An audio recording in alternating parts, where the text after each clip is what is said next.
Alô, Vibradores, está começando mais um DibradaCast. Eu sou o Caissara, podcaster não, aqui é boleiro. Aqui é o 86 e, meus senhores, vocês não sabem o que é um Palmeiras e Corinthians.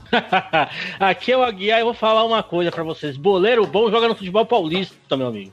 Ah, velho, o Aguiar com todo o seu bairrismo.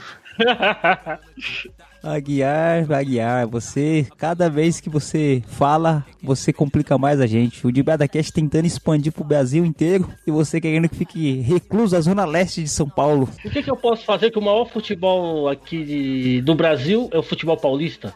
Ô, Aguiar, mas é isso aí. Você foi muito boleiro na sua infância e adolescência? Ah, eu fui, né? Era um goleiro nota 6, tá bom? Goleiro? O Aguiar vem com esse papo de goleiro, só se for de futebol de salão, né? Que com 1,70m, pá. Ah, não. Quando eu jogava no campo, eu jogava na lateral direita. O cara é versátil ainda, hein? Boleiro, você mexe a mala. É, só não dava, centroavante não dava, né? Que a Altran não ajudava, pô. Porra, mas centroavante não dá, imagine goleiro. O Romário era centroavante 1,69. Então, era goleiro de salão. De salão, não de Fibolim, tá? De salão. Mas, Aguiar, você disputou muitos campeonatos na escola, ganhou medalha, chegou a fazer isso aí? Eu fiz vários, eu fiz 11 campeonatos, que teve ótimas repercussões lá na região que a gente morava. É verdade, o pessoal brigava pra disputar o meu campeonato, né? Saiu no Jornal do Bairro, né, Aguiar? Eu era o jornal, né? A gente fazia o próprio jornal. Era um negócio organizado, tinha jornal, tinha estatística, tinha os artilheiros, tinha premiação para artilheiro e tudo. Inclusive, quando a gente ia fazer o campeonato, chamava dois representantes de cada time, fazia uma mesa com salgado, coisa, e fazia o sorteio. Não era nível FIFA, meu amigo. Ô, Aguiar, você que ganhou algum desses campeonatos? Não, isso que eu ia falar. Foram 11 campeonatos, 7 vice-campeonatos e um terceiro lugar. Nunca ganhei. O cara não conseguiu ganhar o campeonato nem que ele organiza, velho. Eu sei cara, não.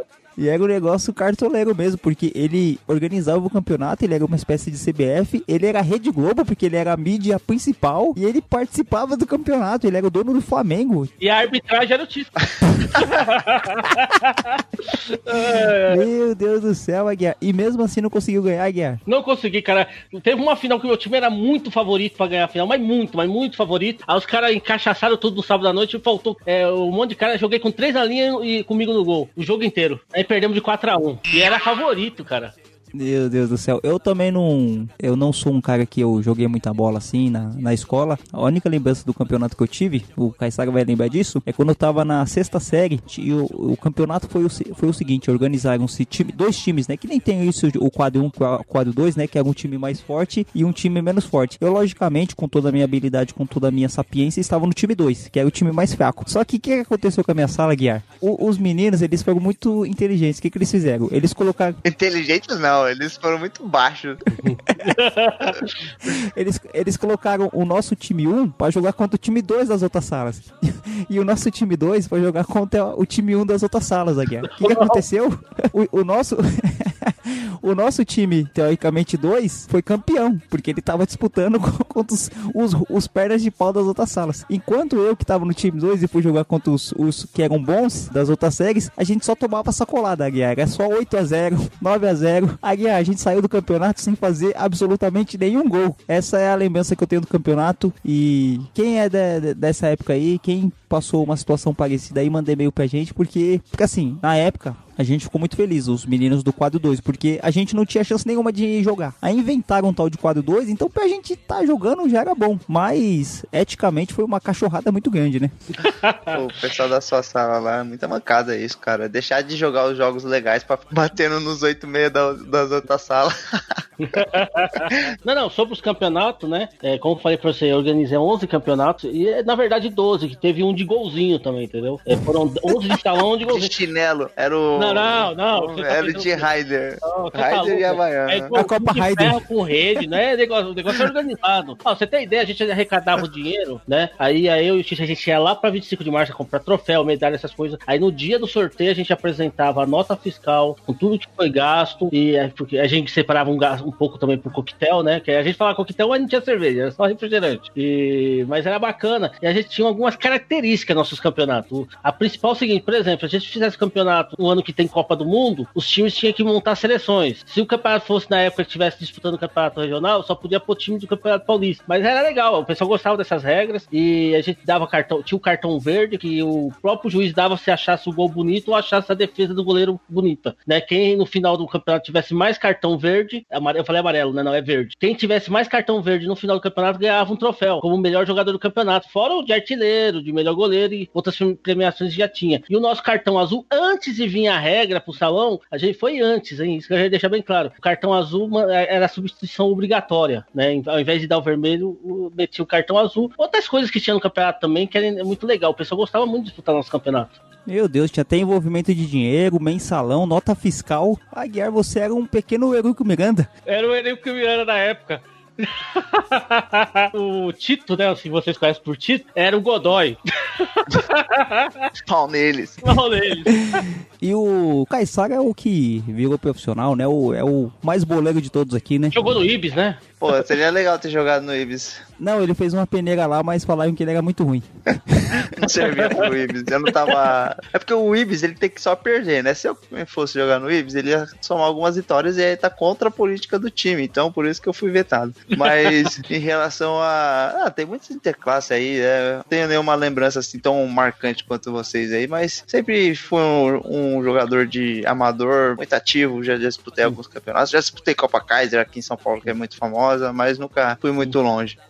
Mas pra você que tá entendendo muito aí o que tá acontecendo, a gente separou esse programa pra falar dos boleiros, né? Não dos jogadores boleiros, porque existe uma diferença entre jogadores de futebol e boleiros, mas a gente vai trazer hoje o filme nacional de 1998, Boleiros. E a gente vai comentar sobre alguns aspectos do filme, fazer algumas comparações com a realidade, né? Algumas homenagens que o filme prestou. E eu queria saber do Aguiar, qual foi a primeira vez que você viu esse filme? Porque esse filme já tem uns bons anos, né, Aguiar? Não, antes de tudo eu quero falar que é o terceiro melhor filme feito pelo cinema nacional, na minha opinião. O primeiro é Tropa de Elite 2, o segundo é Bacurau, que é muito bom, e agora Boleiro. Se vocês assistirem Bacurau, assiste. Mas a primeira vez que assisti Boleiro eu fiquei encantado, porque identifica muito com o futebol de São Paulo e com histórias dos 4 ou 5, né, contando com a portuguesa, dos principais times de São Paulo. Então, tinha características muito próximas, principalmente dos anos 90. O Nacional também é citado, né? O campo do Nacional. O campo do Nacional é citado, a Javarico, né? Que vai ser até, eu acho que o primeiro tema, que é o juiz ladrão lá, e assim vai. Mas as características das histórias do filme era muito parecida com a característica de jogos, de acontecimentos do futebol paulista mesmo, né? Mas eu quero saber o seguinte também, Aguiar. Qual que é a diferença de boleiro para jogador de futebol que o Caissara falou e não explicou pra gente? É mesmo, né? Qual que é a diferença? Isso que tem que explicar ele, que é o boleiro, mas eu acho que o boleiro é folgado e o jogador de futebol é bom, não é isso? Não, o que acontece é o seguinte, o jogador de futebol, o atleta, ele tem aquele cara mais compromissado, o cara que tá sempre buscando o melhor pros companheiros, buscando estar em uma melhor forma física. Já o boleiro é aquele cara que é malandrão, aquele cara que gosta de só ir pro jogo, que não gosta muito de treinar. Romário? O Romário é o cara que se encaixa bem no termo boleirão, né? Não só ele, tem por exemplo, o Ronaldinho Gaúcho, é um cara bem boleirão. Tem outros jogadores aí, né? Mas, assim, no meio do futebolístico, digamos assim, existe uma clara diferença entre os jogadores, né? Os atletas e os boleirões. Apesar que, conforme o profissionalismo vai aumentando, esses jogadores boleirões vão meio que sumindo, né? Até por exemplo, sei lá, o Neymar hoje, que seria um dos jogadores mais talentosos brasileiros, ele também tem uma parte forte do profissional ali que tá se dedicando, principalmente a parte física, né? Eu tinha um treinador que ele falava, na época, né, o Romário era ativo ainda, e ele falava que o Romário é o último jogador boleirão que vai existir, porque o Romário ele falava, né, que não gostava de treinar. Chegou a época no Vasco que ele só jogava jogo no Rio de Janeiro, não saía pra jogar fora. Então o Romário, ele simplifica muito essa denominação do jogador boleiro. E eu acho que eu concordo com esse meu ex-treinador, que ele falava que o Romário foi o último grande boleiro do futebol. Bom, a lembrança que eu tenho desse filme aí é histórica de referente, assim, eu nunca tinha assistido esse filme, né? Mas eu lembro muito bem quando a gente morava ali no Ipanema, o Aguiar chegando lá, o Aguiar de vez em quando visitava lá na casa do meu avô, que no caso é tio do Aguiar, e ele falava desse filme, ele sempre falava assim, assiste esse filme, O Boleiro, é muito bom. Aí ele falava algumas cenas do filme, porque o Aguiar, ele tem essa coisa, né? O Aguiar, ele gosta de se expressar, quando ele gosta muito de alguma coisa, ele vive falando, né? Tanto que não é à toa que ele falou tanto do Santos pro Caiçara, que o Caiçara virou santista. Algumas coisas que eu lembro do Aguiar falando, quando eu era bem pequeno, a gente era bem jovem, né? E eu rever nesse filme, aliás, eu ver nesse filme e me trouxe a lembrança, né? Algumas coisas do juiz que marcava pênalti, do ex-jogador, das maracutais que tinha. É um filme muito bom, o filme da família brasileira, eu diria. Vai ser bem bacana a gente falar algumas coisas desse filme, fazer uma crítica dele. Mas antes a gente tem que falar de uma coisa mais importante do que o filme, o Aguiar, que é os e-mails. Os e-mails, né, Aguiar? Porque, Aguiar, no programa passado, teve alguns e-mails que chegaram, algumas mensagens, mas eu vou destacar uma aqui. A Heloísa Diniz, ela começou com uma abreviação aqui, Aguiar, eu não sei o que significa, você pode falar pra gente. Ela falou VTNC, seus FDP. Sabe o que significa, Aguiar? Sim, mas pro horário não é bom traduzir, não. Tá bom, vamos deixar no ar aí. Ela falou assim, ela usou essas siglas, Aguiar, e depois falou assim, pensei que ia parar mais uma vez. Que ela mandou um e-mail pra gente, Aguiar, falando que pensou que a gente ia parar de gravar o programa, porque chegou na quinta-feira, o programa ainda não tinha sido lançado. Ela falou se a gente não tinha vergonha na cara de demorar tanto tempo. Mas aí, quando ela viu o programa caindo no feed, ela que é santista, ouviu na verdade o programa, falou que foi um dos melhores programas que ela ouviu, não só do Dibada Cast, mas do Santos. Ela falou que a participação da Isabel foi fantástica, que os trechos que a gente colocou foram muito bons. Ela falou que valeu a pena esperar até quinta-feira, mas falou que da próxima vez a gente pelo menos avisar ali no Instagram, no Twitter, alguma coisa, porque ela sempre acha que a gente vai parar. E ela não tá totalmente errada não, porque cada semana é matar um leão por dia. Mas estávamos esperando o resultado da Copa do Brasil. Quem publica o nosso podcast é o mesmo pessoal que faz a contagem lá dos Estados Unidos, então é um pouco lento. O negócio é meio complicado, né? Foi por correio.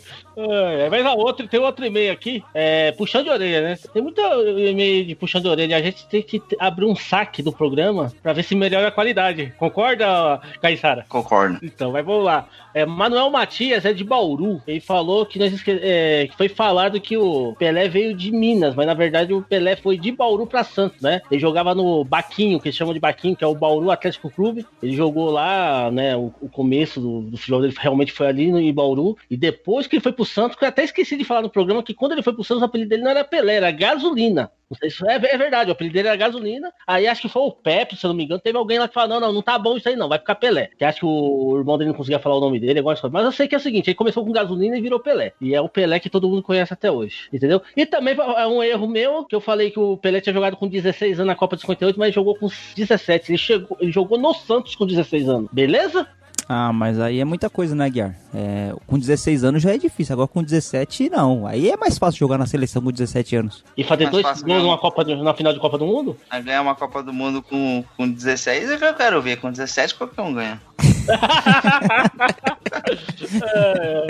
E uma coisa, você sabia que essa Copa de 58 trouxe uma coisa muito importante pro futebol brasileiro, pra seleção brasileira? Não sei se vocês sabem dessa história. O Brasil tinha um uniforme amarelo e branco. O uniforme azul foi feito por causa dessa final, porque a Suécia ia jogar de amarelo, entendeu? Não sei se vocês sabiam dessa história, mas é um pouco de cultura aí pro de Brada. Depois de tanto que errou, ele quer ter uma informação válida. Tem gladiador, tem imperador, fazendo mistura de amor e dor. Balanço da rede, a grande meta. Com a bola no chão tem a pedalada, com a bola no ar tem a bicicleta. Erro no bote, falta perto da área, tiro livre. Goleiro em choque, sabe que o chute que vem tem o calibre. Ganhar ou perder, se veio pro jogo a fim de torcer, vibre. A ginga evita o estresse, faça que nem R10. Jogo. Solta a bola no meu pé, não levo na fé, pode pra que eu resolvo. Chegamos, amigos jogadores, vamos aqui trazer algumas partes, alguns comentários sobre esse grande filme, esse filme que traduz muito da essência do futebol brasileiro. Eu acho que poucos filmes conseguem concatenar tanta informação, tanta brasilidade, um filme só, porque na verdade são várias histórias ali. O filme tem uma premissa até bem simples, é uma conversa de bar ali. O filme começa reunindo algumas pessoas ali em volta de uma mesa do bar, e aí eles começam a comentar sobre os assuntos, e aí vai tendo uma espécie de flashback. Tô chegando de uma reunião no sindicato, tá dando maior buchicho. Esse negócio aí de time pedir a cabeça de juiz, tá ficando sério. O que você tem a ver com isso? Você tá aposentado, não tá apitando mais. Tô aposentado, mas eu gosto de dar minha passadinha lá pelo sindicato. Gosto de dar meus palpites. Depois aquilo lá é muito engraçado, dá risada beça. Rapaz, sabe quem passou lá hoje? No maior bagaço? Virgílio Paiva. Lembra dele? Virgílio Pênalti? Porra, puta vigarista. Virgílio Pênalti. Por que Virgílio Pênalti mesmo, hein? Pô, esse filme tem vários atores aí, famosos, né? O Lima Duarte participou, o Rogério Cardoso, que ele, além de ser um ator muito famoso, né? Participou da Grande Família, como Floriano. Você gostava da Grande Família, Guiar? Muito bom, vixe. Eu acho que uma das melhores séries, né? Sitcoms, né? Que a Globo fez até hoje. Deu aula aí a Grande Família e Friends, caralho, Grande Família. O São Flor e o Agostinho são impagáveis. Personagens aí da cultura popular brasileira excelentes. Isso é um ponto de destaque, né, Kaysar e Aguiar, porque o filme ele traz muitos atores, como o Kaysar falou, o Lima Duarte faz o Edil, que é um técnico sargentão, né, o Rogério Cardoso, que é um ex-árbitro também, que faz parte ali da mesa redonda, tem o Flávio Miliasso, que é um ator que recentemente faleceu, é muito bom ator, né, ele estava fazendo aquela série Entre Tapas e Beijos. Entre Tapas e Beijos, isso mesmo. Tem o Otávio Augusto, que a lembrança que eu tenho do Otávio Augusto, ele fez várias novelas, mas ele naquela série O Quinto dos Infernos, ele era o José Bonifácio. Tem o João Akayabe, que ele fez a última novela que eu lembro dele, ele fez Chiquititas, ele era o tio Chico de Chiquititas. Aí tem a Marisa Hort, tem a Denise Fraga, tem o Casé Peçanha que aparece, o André Abujanra, né, o filho, né, do Abujanra, que fazia o Provocações, o filho dele fazia o Pai Vavá no filme. Tem o Robson Nunes, que é um comediante que tá em voga hoje, um comediante que faz stand-up, que ele tá bem novo no filme. Enfim, Antônio Grassi, Paulo, tem o Cássio Gabo Mendes, que faz um jornalista também. Enfim, é um filmaço assim, tipo, tem vários atores, pequenas participações, né, a cada um com a sua importância ali, mas acho que é legal, tipo assim, pra quem vai assistir o filme, pensa, será que tem algum ator famoso? Tem muitos atores brasileiros famosos, e é um filme assim, que de ator, de elenco, não fica devendo não, é um ótimo filme. Virgílio Paiva, lembra dele? Virgílio Pênalti? Porra, puta vigarista. Virgílio Pênalti. Por que Virgílio Pênalti mesmo, hein? Rua Javari, sábado à tarde, Mooca, campo do Juventus. Vai jogar Juventus? Quem era o outro mesmo, juiz? É porque eu não me lembro. Era um time do interior. Bom, não interessa, era um time do interior. Agora o importante, o Juventus estava bonito na parada. Podia perder sem risco de ir para a segunda divisão. Já o time do interior, se perdesse, descia. O que faz o presidente do time do interior? Sabendo que o Virgílio estava sempre pendurado na mão de bookmaker, vai lá, molha a mão do Virgílio para garantir a vitória. Aí você imagina um jogo, Naldinho. De um lado o Juventus, um time classificado, só cumprindo tabela, desinteressado. Do outro, um time tem que ganhar. Mas é um time de merda, Naldinho. Só tem come e dorme, cabeça de bagre, só fim de carreira. Então a gente chega na primeira história do filme que passa. É uma história de um juiz, que ele tá ali envolvido com picaretagem, digamos assim. E aí o Juventus se passa no estádio do Juventus, na Rua Javari, famosa Rua Javari. E ali tá acontecendo uma partida de futebol envolvendo dois times, que um tá lutando para não cair, e tem toda essa questão de precisar do resultado, e esse juiz ele foi arranjado ali para favorecer uma das equipes. E aí tem um certo jogador, esse jogador que começa, ele dá entrevista ali, metendo uma mala, falando que dominou a bola no peito, a bola ficou colada, ele até tem um jeito engraçado. Sabe quem jogava nesse time? O Coringa. O Coringa. Lembra a primeira entrevista dele? Quando ele chegou no Santos, na estreia, ele deu aquela entrevista, lembra? Tem o drible, chute, corrida, defendo, ataco, apoio, uma potência incrível nos dois pés. Uma vez matei uma bola no peito, ela ficou grudada. Fui obrigado a tirar ela com a mão, o juiz apitou hands. E aí chega uma hora que do jogo, as coisas não estão acontecendo muito ali, o time que precisava vencer não tá vencendo, o juiz começa a ficar meio preocupado, começa a olhar pra arquibancada e ver que as pessoas que incentivaram ele a favorecer o time não estão gostando muito do resultado e tal. Aê, juiz cornudo! E o Virgílio já tinha recebido. E já tinha pago o bookmaker. Para cobrir dívida de jogo. E o cara que pagou na arquibancada de olho. Né? Antes de começar o jogo, formalidades de praxe. O Virgílio foi no banco do Juventus. Aí, rapaziada, boa sorte, bom jogo pra vocês. Como é que tá o time pro jogo hoje? Tá tudo bem. Hoje, Virgílio, rapaziada, vai com tudo pra cima deles. É que isso, vai tranquilo. Vocês estão bem na tabela. Eu sei disso. Boa sorte pra você, rapaziada. Você também, um abração e bom trabalho. Obrigado. Põe o teu time no ataque, vai pra cima deles, hein? E não se preocupa com essa coisa de falta no goleiro, com essa coisa de impedimento. Bom, não se preocupa com a arbitragem. Me entendeu, Pibe? Bem que eu entendi. O jogo vai se encaminhando pro seu final e ele arruma um pênalti. Ô, Caissara, um detalhe que é importante falar é que o nome do juiz, não por acaso, era Virgílio Pênalti.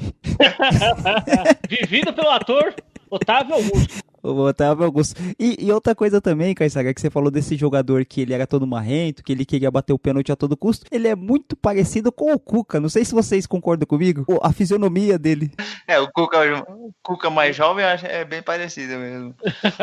Verdade, concordo. O cabelinho, né, enroladinho ali. E aí o que acontece? O juiz, o Virgílio, ele arruma um pênalti ali, mandrake, aí fica todo mundo naquela, não sei o quê.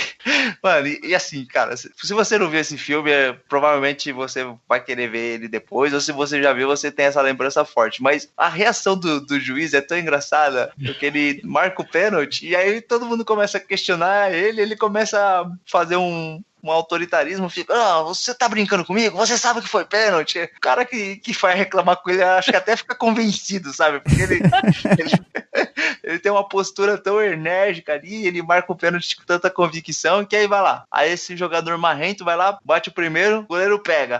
Aí de novo o juiz, ele vai lá, mete o dedo na cara do goleiro e fala, você se adiantou, você me respeita.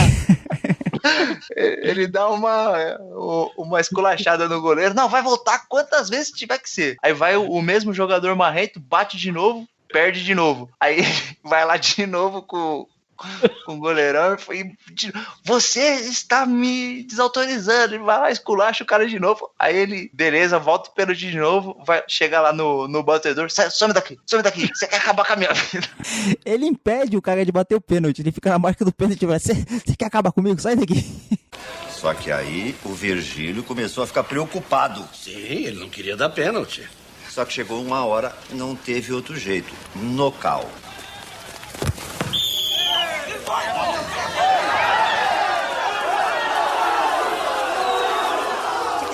Mas quem se apresenta para bater o pênalti? O Coringa. E o Virgílio conhecia muito bem o Coringa.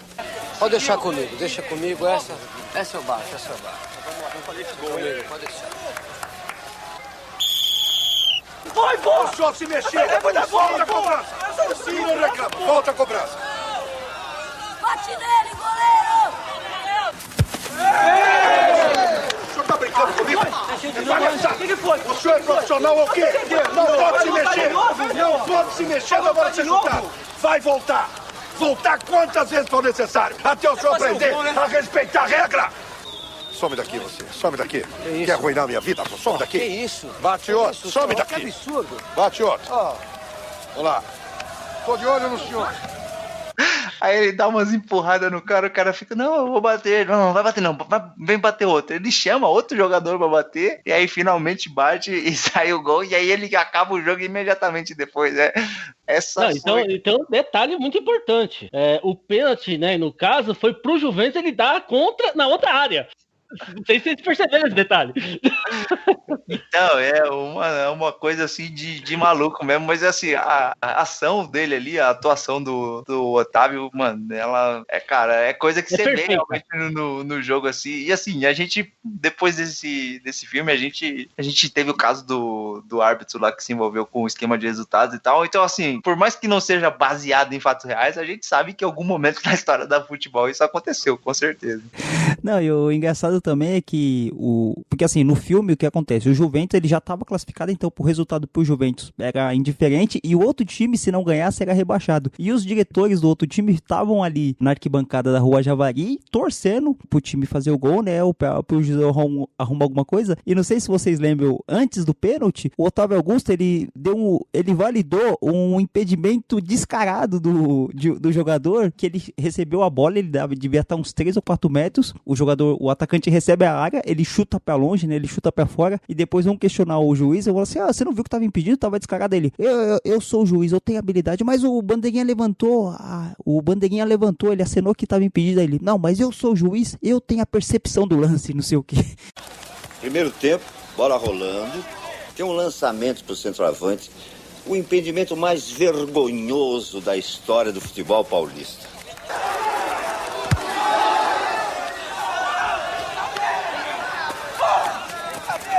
Cala a boca! Tá de brincadeira! Cala a boca! Olha lá o bandeirinha! Cala a boca! Olha lá o bandeirinha! Cala Tá de a boca! brincadeira comigo! Ou vai pra fora! Brincadeira! Cala a boca! Oh. Palhaço! Antes de levantar essa merda, olha pra mim, porra! Vamos ouvir a opinião do juiz com relação ao lance do impedimento. A torcida tá reclamando que você não atendeu a sinalização do bandeirinha. Ué, atender pra quê? Não houve impedimento? Quando o juiz tem plena convicção do lance, ele assume pra si a responsabilidade. Tá aí a opinião do juiz Virgílio com relação ao lance do impedimento. É com você, Garcia. Essa história acho que é a mais engraçada que tem no filme, né? Tipo, é a mais icônica e realmente é pra dar o tom de início do filme, assim. É muito bom a atuação dos jogadores, assim. Você lembrou de alguma coisa da Rua Javari ou, Aguiar, quando você assistiu essa parte aí?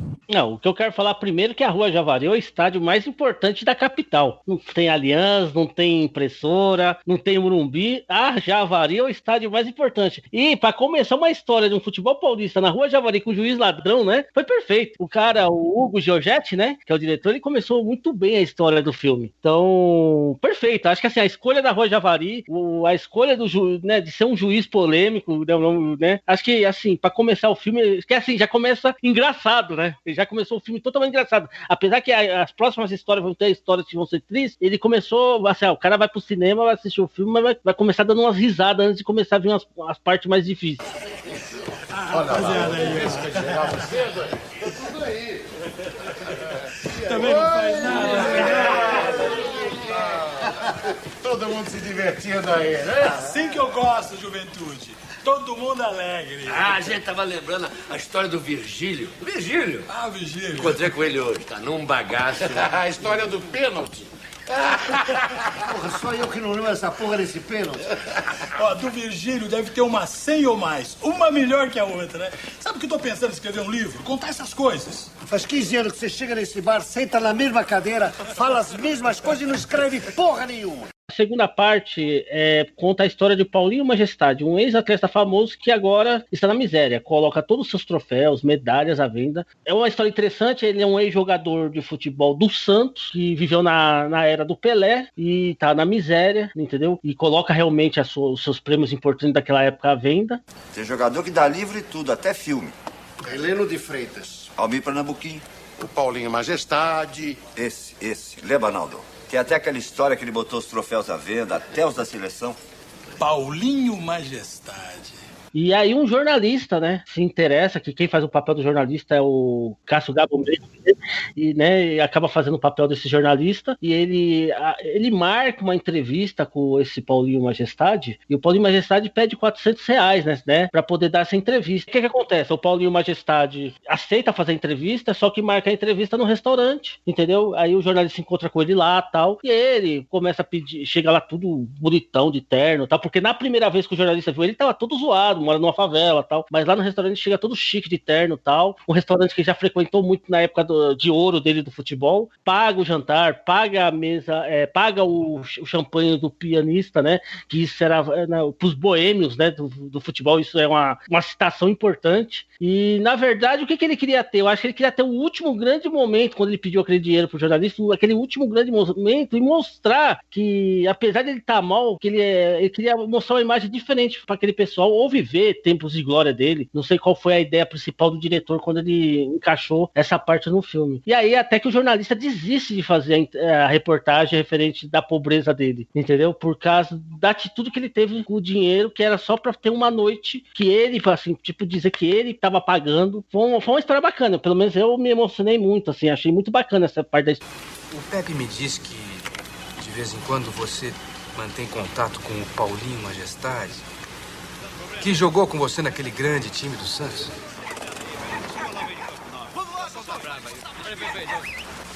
Tá olhando essas velharias aí?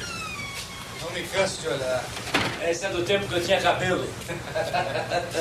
Senta aí, por favor. Senta aí, fica à vontade. Quer dizer que você quer falar com o Paulinho, né? Olha, vai ser difícil, viu? Ele é arisco, ele não fala com ninguém, não. Mas qual é o problema? Você não conhece o Paulinho? O cara já era invocado naquela época, imagina agora. Ele andou uns tempos aqui no posto comigo, tentando fazer uma coisinha ou outra, mas não rolou direito, não. Ele é muito orgulhoso. Esse negócio de anúncio no jornal para vender as bugigangas lá, para vender os baratos, foi a maior gelada, entendeu? Mas ele tá arrependido pra caramba. Esquece isso, acaba com isso.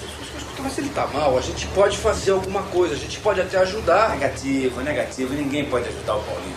O importante do assunto é o seguinte, não fala que ele tá mal. Ele é orgulhoso, entendeu? Ele é alguém, sacou? Se você falar que ele tá mal, que tá precisando de uma mão, esse cara vai morrer. O cara vai morrer, eu conheço ele. Ele nunca pediu nada pra ninguém. O que você falando agora, Guilherme, me trouxe outra reflexão. Na verdade, o ator que faz o Paulinho Majestade é o Aldo Bueno. O jornalista é o Cássio Gabo Mendes, né? Então ele tá ali na redação do jornal, ele quer fazer essa matéria, né? E na verdade o Cássio Gabo Mendes, ele nem consegue o contato direto do Paulinho Majestade. Ele consegue com outro cara que parece mecânico ali. E esse mecânico faz esse intermédio entre o Paulinho Majestade e o Zé Américo, que é o jornalista. O que acontece? Fica difícil, né? E tanto que essa parte que o Zé Américo vai lá na comunidade onde o Paulinho Majestade tá morando, ele vê ele, né? De short, de chinelo, tipo bem uma cara de tá com uma situação precária ali, e o Cássio Gabo Mendes falou assim, nossa, é ele mesmo, é o Paulinho Majestade, né, e ele quer fazer essa história, e quando o Aguiar falou assim, R$400 pra gente hoje, porra, R$400 não é tanto dinheiro assim, mas eu acabei de consultar aqui, o salário mínimo em 1998, a época que foi feito o filme, sendo que poderia ter sido gravado até antes, era R$136, então equivalia aí a 3 salários mínimos e meio. Seriam uns 4, 5 mil reais do dinheiro de hoje. Isso, que é 4, 5 mil reais hoje. Só que assim, isso que o Aguiar trouxe agora, de falar que o Paulinho Majestade, ele queria um último estalo da vida dele, né, uma maneira dele se tornar ascendente, dele ter um dinheiro, dele mostrar que ele tem potencial de compra e tal, de reviver velhos tempos. Eu não tinha me ligado. Quando eu assisti o filme, eu pensei que ele estava fingindo que estava pobre pra não ficar imprensa em cima dele, não ficar as pessoas querendo o dinheiro dele. Mas agora que o Aguiar trouxe essa ideia de que ele pediu os R$400 e é enfatizado isso no filme, né, dele querer os R$400 antes pra fazer a entrevista, isso que o Aguiar falou me trouxe, realmente ele pegou isso pra pagar lá, e quando ele chegou no bar, tocava uma música dele, né, Aguiar, tocava a música dele, o pianista, todo mundo falou, nossa, é o Paulinho Majestade, ele tá bem, nem parece que envelheceu. Acho bacana mesmo, Aguiar, essa história do filme é bem emocionante também. Você é do jornal? Paulinho. Isso. Zé Américo. Ah, muito prazer. Nossa fotógrafa. Como vai? Bem? Vamos conversar? Vamos entrar, então. Paulinho Majestade, é você mesmo? Gente boa. Quanto tempo, hein? Faz tempo mesmo, Paulinho. Tenha bondade. Paulinho, que surpresa. Vai, tudo bem? Puxa vida, quanto tempo, rapaz. Tua mesa está no mesmo lugar. Por favor. Que surpresa, Paulinho. Por favor. Mário, eu quero que você atenda aqui um grande amigo, um velho amigo. Paulinho Majestade. Campeão mundial, paulista, brasileiro. Um verdadeiro craque. Boa noite, como está? Você nem era nascido ainda, ele já vinha aqui. E já estava aqui, nessa mesma mesa. Depois de algum jogo onde ele, o Pelé, o Lírio, o Edu tinham destruído algum adversário. Puxa, Paulinho, você não mudou nada, cara. Que satisfação. Ó, fique à vontade, hein? O Mário tá aqui para atender a você e aos seus amigos.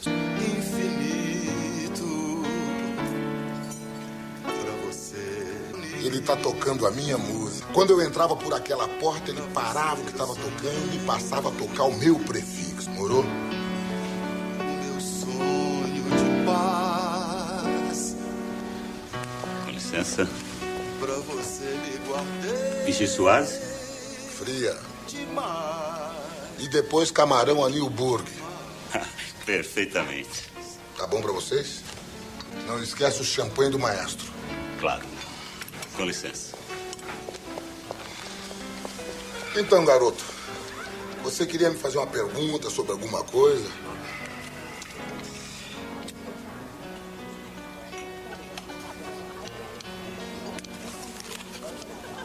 Não. Não tenho pergunta nenhuma. Alguém como tu, assim como tu, eu preciso encontrar. Alguém sempre meu, de olhar como o teu, que me faça sonhar. Amores eu sei. Sim, achei bacana. Só complementando aí, acho que ficou, pelo menos pra mim também, pareceu que ele quis ser de novo o Paulinho Majestade, né, na época de glória dele, porque com a situação que aparentava ele estar, todo mundo questionaria, né, o que aconteceu, o que você fez com o seu dinheiro, sei lá, poderiam aparecer questionamentos desse tipo, mas a partir do momento que ele teve mais aquela noite de glória, entre aspas, né, onde ele frequentou o restaurante que ele costumava frequentar, ele pediu o prato pra fazer a refeição que ele fazia, ele deu a gorjeta pro motorista lá, pro manobrista, então assim, ele viveu mais um dia de Paulinho Majestade, não de um ex-atleta em decadência, então acho que traz essa mensagem, e tem essa história do dinheiro que é até engraçado, né, R$400, não que não seja dinheiro hoje, mas você não consegue compreender como eles tiveram tanta dificuldade para arranjar os R$400, mas fazendo essa conversão assim, faz muito mais sentido.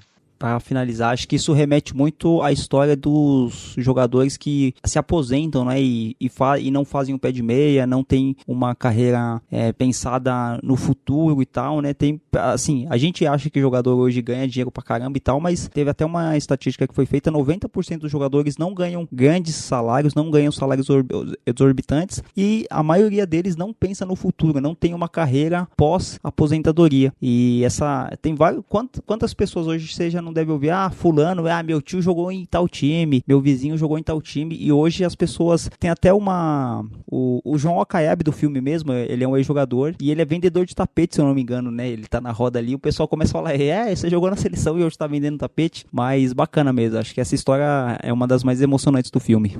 Só pra puxar um assunto aqui, que agora me veio a lembrança, eu não vou falar o nome desse atleta e tal, porque a gente não tem autorização dele, mas eu trabalhei com um ex-atleta de futebol, assim, que ele disputou a final de 95 do Campeonato Brasileiro entre Portuguesa e Grêmio, ou foi 96, né? E assim, ele disputou Libertadores já, ele jogou em times grandes, assim, jogou no Juventude, na Portuguesa, enfim. Então, e assim, depois que o pessoal ficou sabendo, assim, né, porque ele foi famoso durante algum tempo ali, mas ele não é um jogador que todo mundo vai reconhecer, né? Só o pessoal que for muito mais febrão de futebol. Mas o que eu quero trazer, assim, que ele não gostava muito de falar, porque as pessoas sempre começavam a questionar ele, né? O que aconteceu? Porque ele tá precisando trabalhar, tá precisando bater cartão no dia a dia ali, e as pessoas têm uma visão um pouco distorcida dos ex-atletas, né? Porque acham que só porque o cara foi jogador e jogou em algum time grande, ele tá com a vida feita pro resto da vida, e não necessariamente assim, né? Ainda mais antigamente, que os jogadores tinham um salário bem menores em relação a hoje. Hoje qualquer perna de pau aí ganha 300, 400 mil, consegue fazer um pé de meia mais facilmente. Antigamente era mais difícil, e acontecia isso, né, dos jogadores, às vezes por má administração, ou às vezes porque só não ganharam dinheiro suficiente para ter uma pós-carreira mais sossegada. Mas enfim, eu acho que, por mais que, de novo, né, talvez não seja uma história 100% baseada em fatos reais, mas acho que esse filme, todas as histórias acabam acontecendo isso, né, elas são muito plausíveis. Então, eu queria encaixar, aproveitando ainda na história do Santos, o Caetano acabou de contar um lado da moeda, eu vou contar um outro, né? Eu assisti uma entrevista do Pepe, o Pepe contando desses anos dourados aí do Santos junto com o Pelé, aquela equipe toda, e ele falava que o Pelé, ele soube, além de ganhar, né, por causa do nome dele, todo o talento dele, ele ganhar bem, ele sabia administrar os ganhos dele, né? E ele tava dando exemplo, não citou o nome de jogadores nem nada, mas ele tava dando exemplo que tinha jogador que o pai dele tinha um bar lá em São Vicente, e os jogadores, toda vez que veja, para pra pensar, toda vez que o Santos ganhava, e aquele Santos de Pelé ganhava muito, eles iam pra esse bar do pai do Pepe, fechavam o bar, pagavam bebida pra todo mundo, então era assim, ele quis dizer que tinha muitos jogadores boêmios da parte, né, na época dele. Então a gente também tem que pensar no sentido, realmente não era salários como hoje, mas também tinha essa questão, principalmente anos 60, 70, a boemia era muito forte, né? Hoje talvez os jogadores não sejam tão boêmios naquela época. Não sei se vocês concordam com esse comentário. Não sei. O André Balada discorda. É fogo, viu? Às vezes a gente tem que enganar, fingir que tá tudo bem. O pessoal vive querendo saber como é que você tá, o que você tá fazendo. Quando eu digo que eu vendo persiana, o cara só falta chorar. Dia seguinte, aparece lateral da seleção batendo de porta em porta. É de encher o saco, viu? É de encher o saco. Tá certo que ninguém tá nadando em dinheiro, né? Peraí, poxa, peraí. Ari, vamos falar claro. Não é se a gente tá ou não nadando em dinheiro. A gente tá na merda. Eu vou te contar. Em geral, ou você continua no futebol, ou você não faz mais nada. Essa que é a verdade. Ou fica no futebol, ou fica coçando. Bom, a gente tá chegando agora na terceira parte, que é a terceira história que se conta, onde o Otávio, que é vivenciado pelo Adriano Stewart, ele é um ex-jogador também, ele tem uma escolinha de futebol, e ele é um treinador, né, um professor dessa escolinha de futebol muito frustrado, porque só tem jogador ruim nessa escolinha, né, só tem perna de pau, e ele mesmo fala, puta que pariu, vem um monte de jogador ruim, um monte de moleque tratado a leite com pera, né, tem até uma parte do filme que a mãe vai no treino, leva o filho, esse aqui é meu filho, mas eu acho que ele ia jogar melhor no ataque, só que não tem como mudar o horário do treino, porque ele faz terapia agora e ele tem que tomar o danoninho dele, sabe esse tipo de coisa? Não fala em escolinha de futebol, juiz, não fala em escolinha, pô. Esses moleques vão treinar de carro e acompanhado da mãe. Seu Olavo? Bom dia, seu Olavo. Tchau.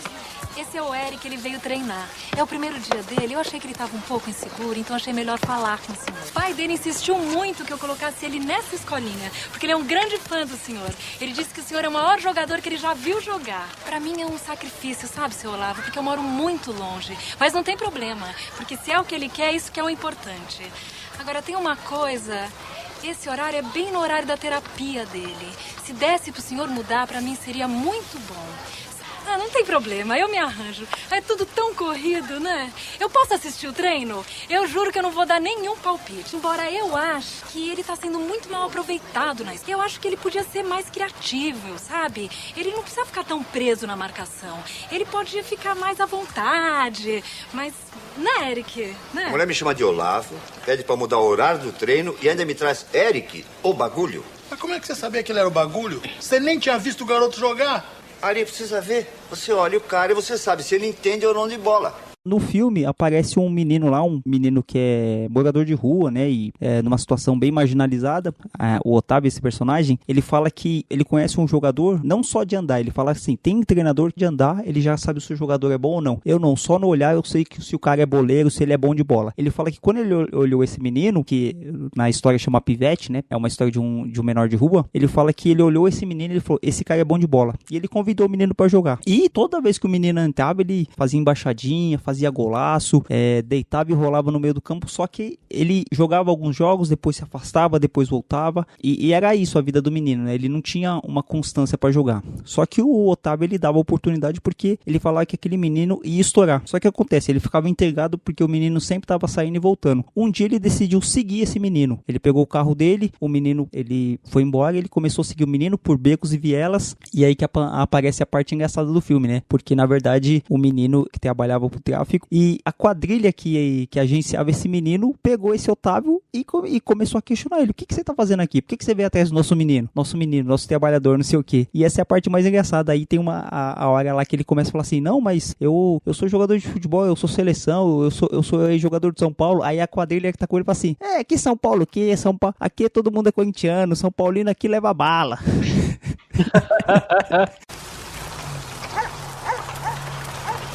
Desce do carro, meu irmão. Desce do carro, vamos trocar uma ideia. Numa boa. Ai, numa boa. Ó, não é o que tá parecendo, Cala não. a boca, rapaz! É o seguinte, vocês não estão reconhecendo, eu sou o Otávio Alicate, joguei na seleção, no São Paulo. Que São Paulo, meu irmão? Aqui é todo mundo corintiano. São Paulino aqui toma bala. E é o seguinte, o que você tá querendo com o garoto? Ah, o garoto? Não, é só dar uma força, é pra ajudar. Querendo ajudar o quê, rapaz? O garoto é gente nossa, tá sabendo? Ele perguntou se tá sabendo, craque! É o seguinte, craque, é o seguinte, sobe nessa sua caranga e dá logo linha na pipa. Certo? Não quero mais te ver aqui na quebrada. Você não é Tiradentes, meu irmão, mas você pode morrer enforcado. Essa chave aqui que a gente faz com ela. Joga fora isso daí, mano. E aí eles começam a falar que o menino é trabalhador dele, não sei o que. Desenrola, né? Nessa história, os caras até pegam a chave do carro dele, ele tem que voltar de guincho pra casa. O cara do guincho, o motorista do guincho começa a falar, eu te vi jogar, não sei o que, né? Tipo, o cara sempre tem história pra falar. Aí o que acontece? No final desse episódio, o menino tá jogando bola. Voltou, né? Começou a jogar bola lá com ele, começou a treinar lá com ele. Teve uma rapaziada que foi lá com um carro atrás do menino. O menino sai correndo porque tava devendo alguma coisa. E ele fala que ele nunca mais viu esse menino. O engraçado dessa parte também é que na mesa do bar, quando ele termina de contar essa história, o Flávio Miliasso fala assim, porra, mano, puta história triste. É verdade. Porque fica todo mundo na expectativa que, pô, aí eu levei ele, sei lá, pro São Paulo e hoje ele é o maior jogador que tem lá. Mas não, tipo, a história tem um final assim, não tem final, na verdade, essa coisa aberta. Eu acho que essa parte é uma crítica social que se faz a todos os meninos de rua, né, que podem ter um futuro bom, podem ter um futuro brilhante, não só no esporte, né, como em outras áreas também, na educação, mas acabam sendo tragados pela marginalidade, pela falta de oportunidade. É uma crítica social que depois também vai ter no filme, né, com uma questão racial, mas essa história também, ela é bem, assim, ela é engraçada, só que ao mesmo tempo que ela é tragicômica, né, é engraçada, mas não é tão engraçada porque tem esse desenrolar aí, é uma crítica social a que se faz da violência. E é engraçado, né, porque tem um monte de menino lá que tem todas as condições, né, tem os pais, né, os pais pagam mensalidade ali pra ele ir pra escolinha, enquanto tem um menino que come a bola, que joga muito e provavelmente não sobreviveu à juventude. Puta história triste, mano. Na minha opinião, né, essa terceira parte, acho que o Hugo Giorgetti, ele foi muito feliz, né, porque assim, eu acho que é o mais comum no futebol, você perder bons jogadores, bons moleques para a violência, para o tráfico, ou assim, ou seja, eu acho que de todas as histórias que estavam no filme, uma história pequena, que fica até engraçado com o final, que ele falou, pô, que história triste, mas eu acho que é a mais real hoje no nosso futebol brasileiro. Não sei se vocês concordam. Acho que esse filme, ele se baseia em todas essas, que nem a gente falou já um pouco atrás, né? Todas essas histórias, apesar de não ser baseadas em fatos reais, assim, mas elas são todas muito plausíveis, né? E com certeza isso acaba acontecendo aí. Eu acho que o 86 sintetizou bem aí. A gente acaba perdendo muitos talentos aí por essa nossa condição social aí, infelizmente. Como jogava a bola, Naldo? Mas tinha tudo para arrebentar. Você fica mais um tempo comigo, ia jogar em time grande, mas eu comecei a ficar com medo do garoto. Com medo do garoto. Você imagina se eu me meto na vida dele outra vez? E, porra, vem aquele pessoal me dá pressa? Tá louco, porra? E como é que ficou? Que fim levou o garoto? A gente tava treinando um dia lá na escolinha, o garoto tava lá. Apareceu uma veraneio com 3 caras dentro. O garoto olhou, queimou o chão e eu nunca mais vi o garoto. Puta história triste! Como é que você vem com uma coisa dessa? Ué, a gente sai de casa pra tomar uma cervejinha, levar um papo leve, e você vem com uma coisa dessa? Então, a quarta parte é o Azul, que é o quarto episódio, né, o Jorge usa um jogador que lembra muito um jogador muito importante da década de 90, que é o Denner, né? O Azul é um jogador negro, tá estourando na carreira, tá fazendo ótimas partidas pela Portuguesa, inclusive no filme um dos gols do Denner foi usado como se fosse o gol dele, né? Caissara, não é 86, vocês devem ter reparado isso. Eu acho que é uma parte complicada do filme, né? Que assim, eu acho que em todos os filmes é muito complicado falar da parte parte, né, racial, né? Mas o filme é tão bom, né? Os assuntos do filme são tão importantes que o diretor não deixou essa parte também escapar, né? Jogador bom de bola, aí tem aquela cena que é a mais complicada, o jogador tá com um carrão, é parado pela polícia, inclusive um dos policiais são negros, e aí o cara pede pra ele sair do carro e fala, eu sou o Azul da Portuguesa. Ah, tá bom, você é o Azul nada. Aí depois que pega o documento, o policial, realmente ele é o Azul, ele é o Azul da Portuguesa. Então fica descarado, né? Uma coisa realmente também que acontece muito, que é a questão do negro no futebol, ou até em outras também, que eu tenho certeza que tem muito negro aí que é juiz, que é advogado, que é médico, e já foi parado também só porque tava andando com um carrão, mas foi parado por causa da cor. Então o Azul conta essa parte do racismo, conta a parte também que é um problema crônico em grande parte dos jogadores, que é? É jogador enrolado com filho, fugindo de ex-esposa, de ex-mulher. Meu trabalho é bem determinado, como vocês puderam ver aí, e pretendo continuar com ele. Ok, muito obrigado.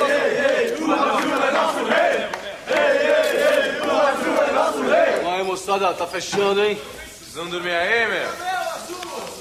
No meio da caneta, eu tava lá dentro já. Ó, 10 anos que eu não vejo gostinho, Azul. Golaço. Olha ali, cara. Ih, sujou, cara. Se ela começar a dar escândalo aqui, tu tá ferrado, Azul. Tá assim de jornalista aqui, cara. Porra, cara, tinha que ser hoje. Quando eu jogo mal, ela nunca aparece aqui. Chico, se livra dela pra mim, bicho. Me quebra essa, eu vou cara. falar o quê pra ela, Azul? Ela sabe que você tá aqui, meu. Meu, vai lá e fala que eu já me mandei, cara. Eu tô com um carro novo, ela não tá nem sabendo. Chico, na maior, cara. Faz isso pra mim. Ó, não vem não, tá, Chico? Não vem não. Não vem dizer que ele não tá, que eu sei que ele tá, sacou? Eu sei que ele tá aí. Nossa, olha pra Não, mim. eu sei que ele... Pra falar a verdade, ele não tá mesmo. Saiu agora. A gente até estava discutindo um pouco antes de começar o programa se é uma história baseada na vida do Denner ou se só usaram o gol do Denner. Ao que parece aqui, a gente chegou no consenso que eles só usaram o gol do Denner, né? Porque o Denner, pelo que a gente viu aqui, ele era casado e deixou 3 filhos, né? Ele deixou uma viúva e 3 filhos. Então, para esse contexto aqui, quem for assistir o filme, entende-se que o Azul é baseado só o gol na vida do Denner. Mas é muito engraçado, né? Porque quando você começa a assistir o filme, tem a parte lá que a esposa dele é a Denise Fraga, que é uma ex-esposa, um relacionamento dele que ele teve uma filhinha, e o Azul tá ganhando dinheiro, porque assim, o Azul ele tá despontando na vida, ele tá bem perto de ser negociado com o time da Itália, se eu não me engano nisso. O empresário dele é o Antônio Grassi, que é um ator até famoso brasileiro, e o Azul ele tenta fugir da mulher ali, ele compra um carro novo, e a mulher sabe que ele comprou um carro novo, e tem um amigo dele, acho que é o Tico no filme, que fala assim, vai lá, despista ela pra mim, porque eu tô indo pra outro lugar, eu tô indo pra uma mesa redonda. O engraçado é que assim, essa questão racial, o Azul ele vai num programa de rádio que o locutor é o Casé Peçanha, e ele fala pouquíssimo no rádio, tipo, também é desconsiderado, né? Ele vai lá, fala pouco no rádio. Na mesa redonda, pouco deixam ele falar, a maioria dos apresentadores lá não querem deixar ele falar, querem falar, o gol bonito, não sei o que, até criam uma animosidade ali no meio da mesa redonda, e só mostra o gol dele. E quando você vê o gol que ele faz na Portuguesa, você associa a imagem dele ao Denner, toda vez que ele tá no carro, eu não sei se vocês tiveram essa mesma expressão, parece que vai ter um acidente, assim, tipo, eu fico pensando, tem acho que umas 3 ou 4 cenas dele dentro do carro, e tipo, e o carro em alta velocidade. Eu não sei se provavelmente o diretor quis passar essa imagem, tipo, de questionamento, será que vai acontecer alguma coisa ou não? Mas na verdade o que acontece é isso que o Aguiar falou, que tem essa parada policial, e os policiais falam, negão, sai do carro, não sei o que. O engraçado é que depois que ele fala assim, não, eu sou o Azul da Portuguesa, tipo assim, não, o negro não pode estar dirigindo um carro, a não ser que seja jogador de futebol. Então tem essa questão racial, essa questão do preconceito, essa negação, né? Você só pode dirigir um carro bom sendo negro se você for jogador de futebol. Essa é a imagem que o filme quer passar. Essa história, acho que é uma história bem... não é engraçada, né? Não tem nenhuma parte engraçada dessa história, né?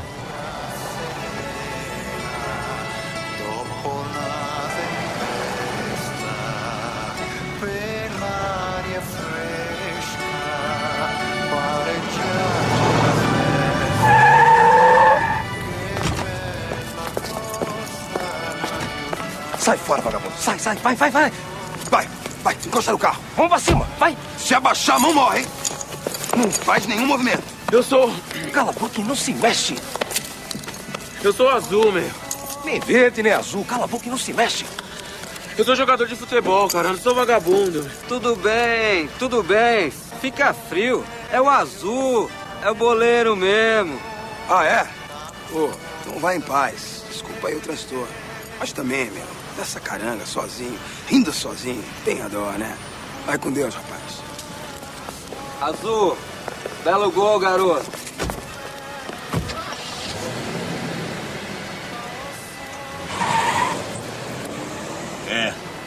Não tem jeito, viu? Como não tem jeito? Isso é uma puta sacanagem, rapaz. Pra mudar isso, eu vou te contar, vai levar 100 anos. Realmente, essa história aí, nessa parte do carro aí, eu fiquei meio que, entre aspas, esperando a história se ter um desfecho mais trágico, né, do acidente, mas eu acho que o diretor até acertadamente não vai por esse caminho e acaba tendo ali um pouco de crítica social, né, porque nessa abordagem dos policiais ali entra esse tema, né, do racismo e tal. O policial, ele comenta, né, pô, também você não quer que eu te paro, você nesse carrão aí? Então o diretor acho que foi muito feliz nessa abordagem, ele preferiu seguir por um caminho menos óbvio, fez essa crítica importante. E tem até uma que eu falei que não tinha coisa engraçada, mas tem um pouco, né? O Antonio Gassi, que é o empresário dele, ele leva o diretor do Napoli, que é um clube italiano, pra comer num restaurante japonês. Aí até o companheiro dele fala, porra, você me traz um italiano pra comer no japonês? É verdade. Aí ele fala assim, não, mas eu vendi Edu Marangon nesse restaurante aqui, então tem que ser aqui. Se você quiser, eu compro uma macarronada em outro restaurante e trago pra cá, mas tem que ser aqui. É uma questão de superstição, né, do empresário e tal. Acho que o Cuca ia gostar disso. O Cuca ia gostar, com certeza. Mas, viu, 86? Um pouco antes de começar o programa, vocês queriam que eu falasse um pouco mais da situação do Denner. Eu deixei de propósito mais pro final, só para os mais novos que não sabem mais ou menos o que representava o Denner de 92 a 94. Não, de 91, 91 já pode falar dele porque ele ganhou uma Copa São Paulo com a Portuguesa praticamente sozinho, sabe, assim, sozinho em modo de falar, mas assim, foi o principal jogador e ganhou a Copa São Paulo, entendeu? Mas o Denner era um ótimo, né, atacante da Portuguesa, fazia gol de driblar 4, 5, 6 jogadores assim, brincando. Já teve uma situação de um Santos e Portuguesa, que o Santos virou o primeiro tempo ganhando 2-0 e a Portuguesa ganhou de 4-2 de virada e o Denner comeu a bola. Teve um lance que ele entrou com bola e tudo dentro do gol, que driblou até o goleiro. Vocês já viram esse gol pelo YouTube, alguma coisa? Você já viu, Caissara? Sim, esse é o gol famoso do Denner, né? Que ele traz a bola lá de trás, sai limpando todo mundo e, como você fala, né? Só falta entrar com bola em tudo. E assim, que teve um gol mais bonito, foi contra a Inter de Limeira, mas é que ele driblou mais jogadores. É que contra o Santos é contra o Santos, né? Então acaba ficando mais histórico, vamos dizer assim. E o Denner tava despontando, jogando muito, imprensa pedindo ele na seleção, e aí entre final de 93 e 94 ele acerta a ida dele pro Vasco, entendeu? Jogou algumas partidas pro Vasco, inclusive numa volta dessa, né, de voltando do Rio para São Paulo, lá no estado do Rio de Janeiro, ele sofreu um acidente que veio a falecer, que foi, pro meio do futebol, foi um choque, né? Porque a gente tava esperando, além do Denner tá começando num time gigantesco, que é o Vasco da Gama, né? A gente esperava muito ele na Copa de 94, né? De ser um dos principais jogadores. E eu também tive a oportunidade de ir no velório, né? O velório foi no ginásio da Portuguesa. Tinha outros jogadores lá no dia que eu fui, na hora que eu fui, né? Que era o Dino Baiano, o Henrique, jogador do Corinthians, o Tonhão. Tinha vários jogadores, várias estrelas aí do futebol, né? E o Denner foi um... Poxa vida, a gente esperava muito, era aquela figurinha carimbada, né, que eu sou velho, né, então pra mim é figurinha. Infelizmente foi embora cedo, mas eu tinha certeza que se o Denner realmente tivesse ido pra Copa de 94, ele teria sido o grande jogador daquela Copa. Tudo que você ouviu falar do Denner, que ele era um bom jogador, que fazia gols incríveis, que isso e um pouco mais, tá bom? Ele era realmente um jogador acima dos outros, né, fora de série. O futebol brasileiro perde a arte de Denner. O atacante do Vasco da Gama morreu hoje cedo no Rio, quando chegava de São Paulo. O acidente aconteceu à margem da Lagoa Rodrigo de Freitas, para ele a mais bela vista da cidade. Hoje de manhã, o destino tirou de campo um dos maiores talentos do futebol brasileiro, Denner, um craque da seleção brasileira.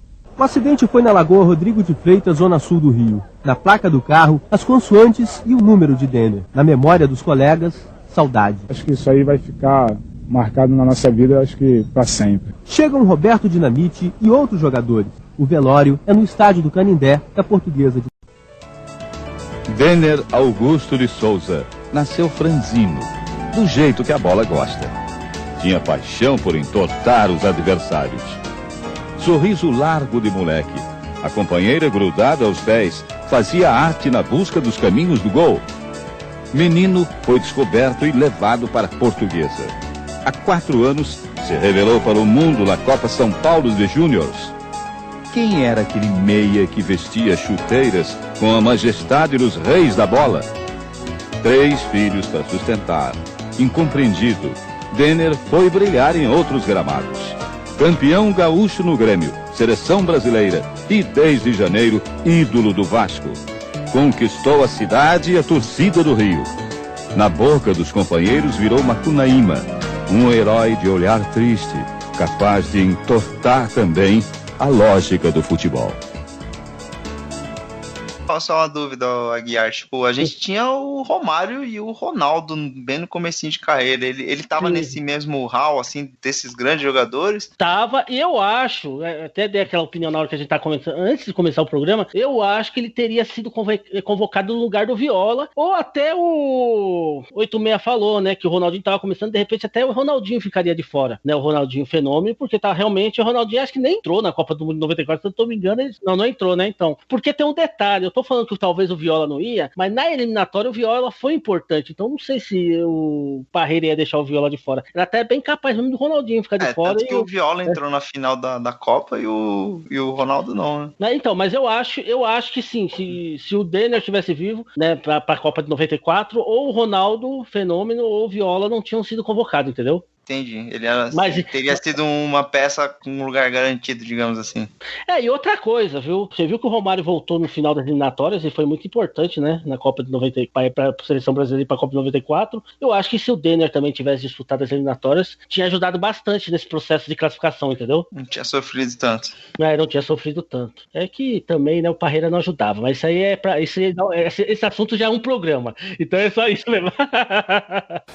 No meu tempo, se concentrava na zona. E a gente entrava no campo de tornozelo inchado. E se jogasse mal, diziam que a gente estava fazendo corpo mole. E era capaz até de tomar umas porradas no vestiário do técnico. Esse é o 5º episódio e particularmente eu acho o mais cômico, assim, tem mais cenas engraçadas, assim. Fala sobre um jogador que tá sofrendo ali com problemas de ritmo de jogo, ele tá machucado, e é aquela lesão que não sabe se cura, não sabe se continua machucado. E aí, cara, esse episódio, né, esse trecho, ele tem muita coisa legal, né, que ele tem os torcedores desocupados, né, que é aqueles caras que vão em treino e ficam cornetando o treino. Você tem o jogador que tá ali sendo chamado de chinelinho pela imprensa, a imprensa cornetando, falando, pô, esse cara nunca vai jogar, o cara não resolve, ele vai lá, fica trocando ideia com o médico, aí o médico bate nas costas dele e fala, confia em mim, você vai voltar. E aí ele começa a ficar preocupado, e aí numa dessas aí, lógico que pra questão do roteiro funcionar melhor, esses torcedores que vão lá encher o saco dele, um deles é primo desse atleta, né? Sentiu? Sei lá, porra. Como não sabe? Tá sentindo ou não tá, porra? Nem mais nem menos. Porra! Ô, moça, vamos maneirar aí, pô. Veja o rapaz trabalhar em paz. Vai tomar banho, pô. É o meu cunhado. Os caras são foda. Você sentiu mesmo? Tá doendo, porra. Puta merda, cara. Esse cara não volta mais, porra. Tá bichado, porra. O negócio é o seguinte, a gente vai ter que falar com o médico dessa bosta de novo. Não é possível. Vambora lá. É a 4ª vez em 20 dias que eu tenho a honra desta visita. Mesmo assunto, certo? É certo, doutor. É o problema do meu cunhado. Quem é seu cunhado? O Caco, pô. O mesmo assunto. Ô, doutor, não é 20 dias. É mais de um mês. O cara não joga. Perdemos 4 pontos em 5 jogos, doutor. E olha que não teve nenhum clássico. Nenhum clássico, sacou, doutor? É isso aí, doutor. Pô, alguém tem que tomar uma providência. A galera da Fiel já tá ficando cheia disso já. É muito tempo, doutor. O cara não quebrou a perna nem nada. Foi só uma paulistinha de nada. Quando ele jogava com nós lá no bairro, a gente quase rachava ele no meio. E nunca aconteceu nada, doutor. Agora, qualquer coisinha o cara não joga. E aí eles têm acesso à casa deles. E aí esses torcedores vão lá conversar, digamos assim, com o jogador. E aí, tipo, na hora que eles vão entrar, é engraçado que o cara toca o interfone, e aí ele fala, aqui é a Fiel, nós vamos invadir. Esse comediante que hoje tem aí fazendo bem sucesso, ele já trabalhou no SBT, na Globo, já fez Malhação, é o Robson Nunes, que tem a parte do interfone lá, tipo, eles começam a fazer gesticular pro porteiro, e o porteiro fala, vocês têm que apertar o interfone. Aí o cara fala assim, o interfone, que interfone nada, a FIA vai invadir, aí ele tenta pular o muro. Aí o cara só chama a atenção, vocês sabem que não pode, ele, então abre aí, pô. Não acredito. Caco? Sério, Caco. Mas eu não entendo por que esse pessoal não usa o interfone. Tá lá. Ô, mano, seguinte, mano, tá demorando muito isso aí. O negócio é invadir, mano. A FIA vai invadir. Desce daí, pô. Não pode, rapaz. Você tá pensando que aqui é o Pacaembu? Ó, respeito. Desce daí, pô. Que invadiu o quê? Você tá pensando que tá no campo, porra? O cara não vem, dá um tempo, meu. E antes disso, eles estão subindo no elevador e o cara manda, vocês têm que subir pelo elevador social. Ele, que elevador social? A gente vai subir pelo elevador dos bacana. Quando eles estão entrando no elevador, tem uma mãe saindo com o menino que é palmeirense, que tá com a camisa do Palmeiras, o pequenininho. Ele fica todo acuado, né? Isso. Aí a mãe, vem que não vai acontecer nada com você. Aí o menino fica meio com medo. Os corintianos ficam olhando meio desconfiado pra ele também. Fica aquele clima tenso, né? Mas não acontece nada, né? Ele só sai e os corintianos entram e eles chegam na casa do jogador e é engraçado que ele começa a cornetar e um dos corintianos só começa já a saltar a geladeira só. Aí começa a comer e aí fica botando pilha no jogador do Corinthians e começa a falar que ele precisa de um tratamento alternativo, que seria uma visita seria pai de santo a nomenclatura correta? Eles chamam o pai Vavá, né, que é o filho do Abujanra, né, que é o André Abujanra. Ele faz o papel desse pai Vavá, que eles falam assim, não, você... Porque assim, como o Caissara falou, um deles é primo e eles foram criados dentro de uma comunidade, dentro do bairro, eu acho que é um bairro da Zona Norte de São Paulo, se eu não me engano. E eles falam assim, não, você tem que ir lá no pai Vavá, não sei o quê, porque você sabe que o pai Vavá resolve qualquer problema, não sei o quê. E o engraçado é que eles chegam no pé do morro, aí o cara fala assim, porra, vocês me trazem o pai Vavá, eu tô contundindo e vocês vão me fazer subir essa ladeira toda, porra.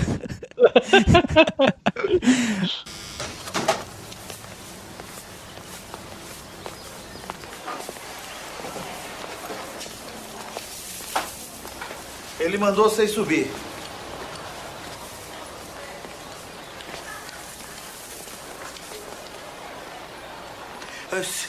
Pelo elevador de serviço, hein? Que elevador do fundo, Katsu. Não sou empregada nem nada. Nós vamos pelo bacana.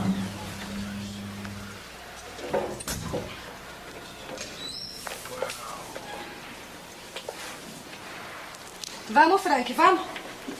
Sai daí, menino.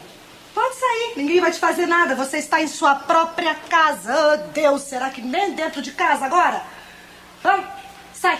Sai daí, Frank. Você não vê que o porteiro tá aí? Qualquer coisa ele chama a polícia.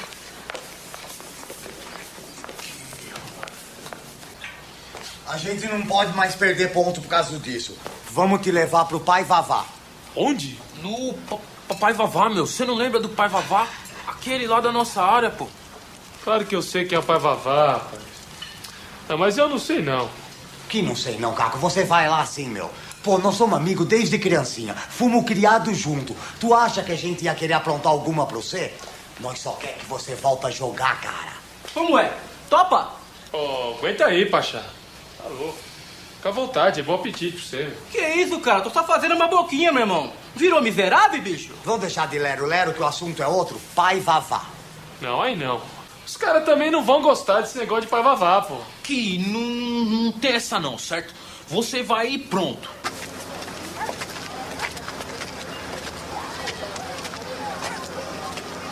Qual é, Caco? Tinha esquecido da escada, meu? Na rua do pai Vavá não chega carro não, mano. Vocês estão de sacanagem, né? Tô quebrado. Não jogo há 2 meses. Vocês me trazem aqui pra subir essa porra? Ele manda fazer uma espécie de simpatia, uma mandiga, enfim. Fazer um tratamento nada medicinal, digamos assim. E aí ele acaba, é engraçado desse episódio que ele acaba com uma vibe positiva, né? Que ele acaba fazendo isso aí e retorna ao gramado e dá tudo certo, assim. Mas esse episódio, assim, é que, assim, ele simboliza tanta coisa no mesmo trecho, né? Ele tem o torcedor ali que vai só cornetar, tem o jogador que acaba cedendo a essas questões externas, que acaba indo indo procurar um tratamento nada convencional. Cara, pra mim foi o mais engraçado do filme, principalmente pelos 3 corintianos, né? Porque eles estão fazendo todo o trejeito dos maloqueiros e tal, é muito engraçado.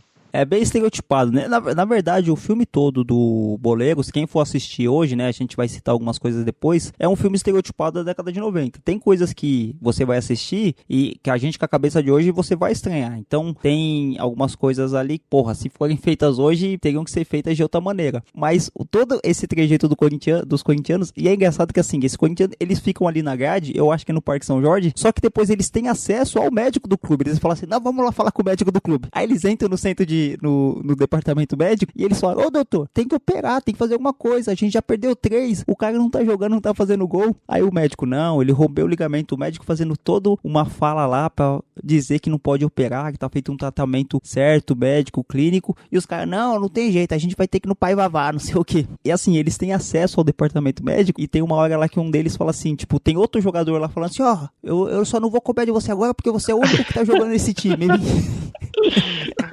O que o Caissara falou é uma mistura assim de futebol dos anos 90, desses torcedores que você não sabe o que os caras fazem da vida, porque eles estão lá cobrando o time o dia inteiro, aí eles têm acesso ao jogador porque um deles é primo, aí eles vão pra comunidade, né, aí tem uma questão ritualística, né, religiosa, do tipo, a sua medicina ela não é melhor do que a minha crença, tá ligado?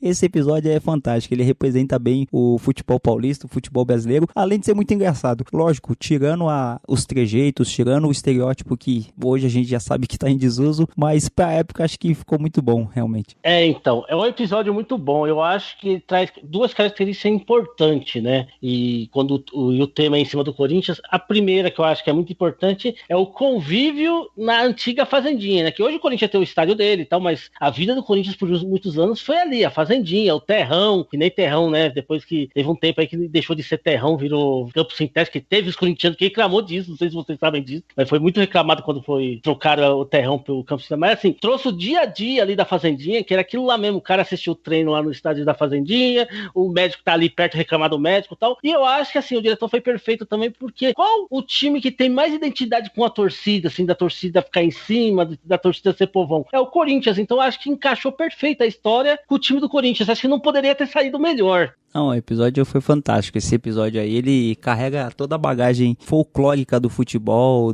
paulista, do torcedor, do corintiano, porque assim, a gente brinca bastante aqui em São Paulo, tinha muito essa piada, né, o corintiano sofredor, né, tipo, essa piada que até errada, hoje a gente não faz tanto, mas tinha muito na década de 90, chegou um corintiano, esconde a carteira e tal, mas ao mesmo tempo que é uma piada estranha, quem conhece um corintiano sabe que ele gosta disso, tipo, mano, aqui eles têm até o grito, né, corintiano, maloqueiro e sofredor. Eles colocam também favela, né, no estádio, né, tipo, festa na favela e tal, e assim, separar a questão de maloqueiragem com bandidagem, né, tipo, tem uma questão de você ser maloqueiro, de você ser um cara descolado, falar da gíria, isso não tem nada a ver com bandidagem. Quem mora na periferia tá ligado, o Aguiar sabe dessas coisas, né, Aguiar? Você tá envolvido. Opa, tô dentro. É uma maloqueiragem, é um jeito, tipo, de sobrevivência ali, de você se misturar, eu acho que, então é essa, né, a questão de bandidagem aí todas as torcidas possuem seus adeptos, inclusive a maioria tá dirigindo os clubes. O problema não é só a perna, não. Estão com muito olho gordo no menino. Pera aí. Faz o seguinte, desce ali no terreirinho, a lojinha de umbanda que tem ali, e compra óleo de peixe elétrico. Como? Óleo de peixe elétrico. Vai passar 7 dias aqui na perna, viu? 7 dias. Não é 6 dias, não é 8 dias, 7 dias. Vai ficar bom, é só isso que tem que fazer. Agora eu queria saber de você, o que o médico falou pra você a respeito da recuperação do cara? Porque foi algo de excepcional, fora do comum. Sem dúvida, até certo ponto surpreendente. A gente nunca viu esse tipo de coisa dentro do futebol. Mas ele volta e volta com tudo e a gente tem a impressão que ele vai se dar bem no jogo. Tá confirmado então? Tá confirmadinho pro jogo. Obrigado, Zé. Mariqueira. Ô, chegado! Ô, chegado, chega mais, por favor. Trocar uma ideia com você, por favor. Chega mais. É o seguinte, eu vou te dar uma dica, cara. Um furo de reportagem pra você, hein? Levaram ele em outro médico, cara. É? E que médico? Doutor Vavá.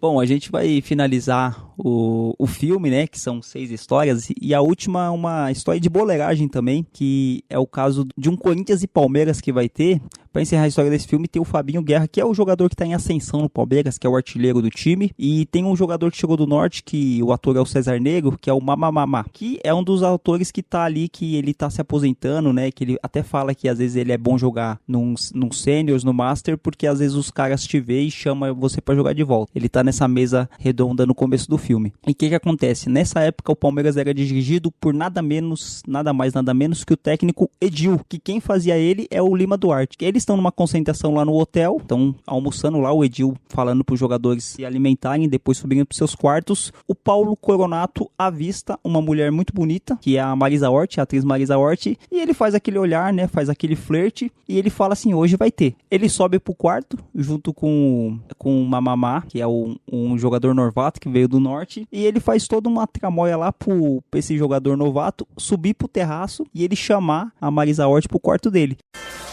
Logo hoje, véspera de Palmeiras e Corinthians, olha o que me aparece, ó. Olho nela ali. Fabinho, como é que é, Fabinho? Não vai comer, não vai se alimentar? Meu chapa, eu vou precisar de um favorzinho teu essa noite, falou. Você vai ter que estar comigo nessa, hein? Aqui nesse time uma mão lava a outra. Hoje você tá aí chegando, eu tô por cima da carne seca, eu posso te ajudar. Posso não te ajudar, tá sabendo? Olha lá. Perdi o apetite, porra. Vamos, rapaziada, vambora. Vamos dormir. 8h30, acabou o Jornal Nacional. Vamos dormir, vem, Violão, vambora, vai. Vamos. Depois de um tempo que a gata tinha subido, o Edil começou com aquele costume dele de entrar no quarto pra ver o que se passava. Porra, ele ia batendo e já ia entrando pra ver o que se passava, pegava gente desapercebido, porra. Tudo bem aí? Tudo bem. Ah, já vão dormir, né? Faz bem, faz bem. Leia um pouquinho, depois dorme, hein? Não exagera, hein? Boa noite.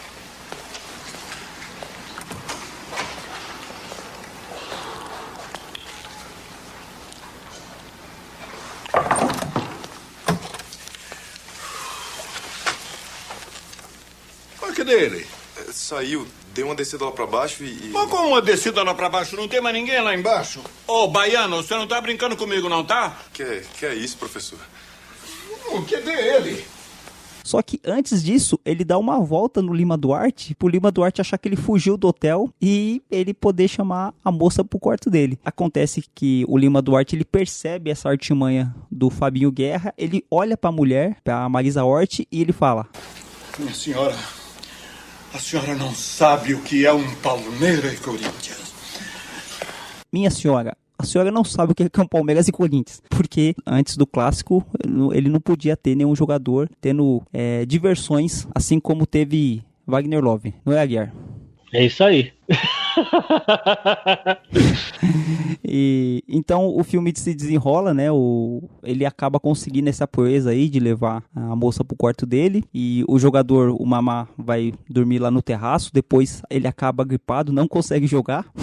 E o Lima Duarte, ele fica na porta do hotel esperando o Fabinho Guerra voltar, porque ele achou que ele tinha saído, mas na verdade ele não saiu nada, ele estava se divertindo no quarto. E essa história, ela pega um pouco do jogador malandro, né? Do jogador que ele já tá com uma moral alta no clube e chega o outro novato, então ele faz tipo de situações pra ele se dar bem. Assim, como a gente falou, né? É um filme da década de 90, então tem alguns estereótipos que são negativos. Por exemplo, nesse caso, a Marisa Hort, né? Tipo, a boleira, né? Tipo, a mulher que vai pro hotel, mas ela quer... Maria Chuteira. Isso, Maria Chuteira, né, que usava essa nomenclatura, né, a mulher que vai pra concentração com o jogador. Então, tipo, e no começo do filme a gente falou da Denise Fagak, né, a ex-esposa do jogador. Então, os dois papéis que são destinados à mulher são papéis de subserviência, são papéis que não são papéis à altura, né, tipo, os caras estão sempre por cima e tal, e a mulher acaba ficando ali como a ex-mulher chata que tá atrás do cara, porque o cara não paga pensão, ele é errado, mas, porra, a mulher tá atrás do cara, o cara tá querendo fazer sucesso, tá querendo ganhar dinheiro, e a mulher enchendo o saco dele, e a Marisa Hort como papel de aproveitadora, né, ali de sedutora e tal, esse estereótipo da mulher. Então acho que esses dois pontos aí são negativos, mas a história em si, na verdade, eu achei essa história, ela tinha um potencial pra ser bom, né, até pelos atores, né, o Lima Duarte fazendo o papel do técnico, mas não é uma história que me agradou tanto, não sei vocês. Então, eu queria frisar dentro dessa história que também não me agradou muito, eu acho que ela podia ser melhor, até pelo elenco que foi escalado pra fazer essa parte, né, só só ator de ponta, mas o que eu acho, o Mamamá, eu acho que eles fizeram em cima do Rivaldo, porque o Mamamá vem do Santa Cruz, e foi os anos 90 foi quando o Rivaldo veio do Santa Cruz pro Palmeiras. Eu acho que assim, eles tiveram fazer um parâmetro entre os dois. Você percebeu isso, 86, no filme? Não percebi, mas a característica do jogador, os dois, o Rivaldo e esse ator, né, o César Negro, os dois são bem parecidos, né, são negros, a característica deles, a fisionomia é parecida também, mas eu não fiz essa associação não, Aguiar. Não, então, é que ele veio do Santa Cruz, né? Ele fala no filme, então, mas no tempo do Santa Cruz não tinha essas coisas e tal. Aí na hora que eu me liguei, acho que eles quiseram fazer um parâmetro com o Rivaldo. Então, mas se fosse o Rivaldo, acho que não, porque o Rivaldo jogou até os 48 anos e o Mamamá parou mais cedo. Não, mas eles estão falando de anos 90, quando o Rivaldo tava começando. Pô, o Rivaldo não tava nem pensando em parar em 98. Então. O Rivaldo em 2010 não tava pensando em parar. Aproveitou pra sair, saiu. Era um chaveco. Ah, mas eu quero ver quando ele voltar. Vou estar esperando ele aqui, assim, ó. Quero que ele me olhe nos meus olhos, assim. E vou vigiar todas as entradas desse hotel. Me deu um cobertor de nada. Lá vou eu pro terraço. Um puta frio, bicho. Não. Enquanto o Edil, a besta do Edil... O Edil é uma besta, bicho.